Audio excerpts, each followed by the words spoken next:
Yes, welcome. The water is warm here. Let's shake off the finance talk.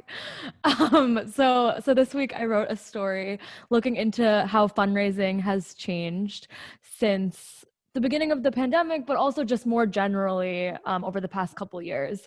And I talked to a bunch of founders. The general takeaway is like Gen Z culture has entered the way that people fundraise. One person told me how they don't use pitch decks.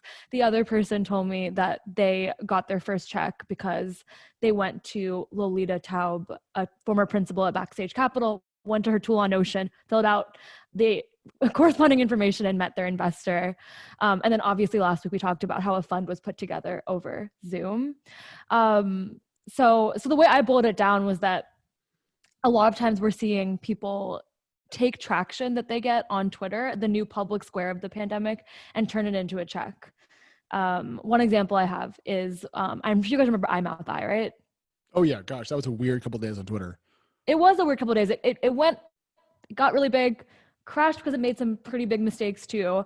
But the general footprint it left on, I think, early stage was that a ragtag group of distributed people can get top shelf investors' attention, can get coverage from Fortune and random Substacks and everyone overnight. And one of the people who was part of that campaign ended up getting more attention because of it, ended up launching a Slack group for underrepresented founders. Her company went full-time on her company. And the way she phrased her fundraising experience since has been just angel investors DMing me to tell me they're investing. So just to back up a second, you said eye, mouth, eye. And what we're referring to here is the meme that was emojis that people were posting eye, mouth, eye on Twitter and on all sorts of the internet. It was kind of this huge wave in our world. Yeah, it was kind of like the statement on FOMO and hype. So I think it was around the time when Clubhouse was first launching off. Every popular person in tech, I'm not salty or anything, but every popular person in tech was screenshotting their involvement in Clubhouse. So then iMouth Eye launched and was also this elusive concept. And so we're seeing these elusive concepts. We're seeing the people behind them kind of coming in last minute and getting the benefits of creating momentum, creating hype digitally, and turning it into fundraising. So the founder I'm talking about, Jeffin Skolnick, I'm hoping I'm pronouncing her name right. She founded Couplet Coffee, and she said that angel investors signing off on her because of her campaign with iMouth Eye has helped her get angel investing checks. The TLDR is that it's you're getting different kinds of affirmation and different mechanisms are happening in place that make landing first checks different. I mean, think about how the world has changed. You used to, in the 90s, you raised money so you could raise more money, so you could buy a bunch of servers, so you could put them in a room, so you could build a thing, so you could put it online, so you could take it public, so you could steal the money and then crash. It's a great system. I loved it. Then as technology got easier and the cloud existed and so forth, you had to build a working demo at least, and then you had to build a working product and have traction, and then you could get a check. Now it seems to have gone one step higher, which is you need to be able to command attention. And I think that's what this is describing, that not just build a product, not just put it on the internet, not just get some early data points, but can you get people to give a shit? Because there's so much stuff going on in the world. So to me, this actually follows a progression that we've been seeing since the 80s in the world of venture capital. It looks whimsical. And if you're probably over the age of 45 and listening to this, no worries. We get it.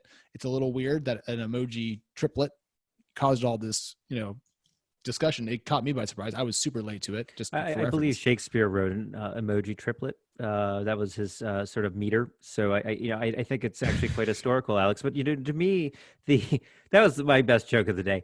It was like a 3 out of 10.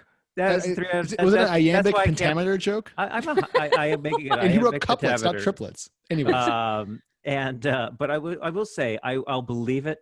This is true in consumer. And I do think that hype matters a lot in consumer. We're seeing it. I think the question is will the next Snowflake or the next Palantir, when will memes be used in the enterprise side of the equation where there's actual dollars and cents at play? Because I think, it's easy when you're just collecting email addresses on a blank website or, in the case of Clubhouse, you're just trying to get people onto a video chat. It's super easy, right? It is attention based. I think when it actually comes to a value proposition as a utility, as something that people want to use, you just don't have the same level of power when it just comes to hype.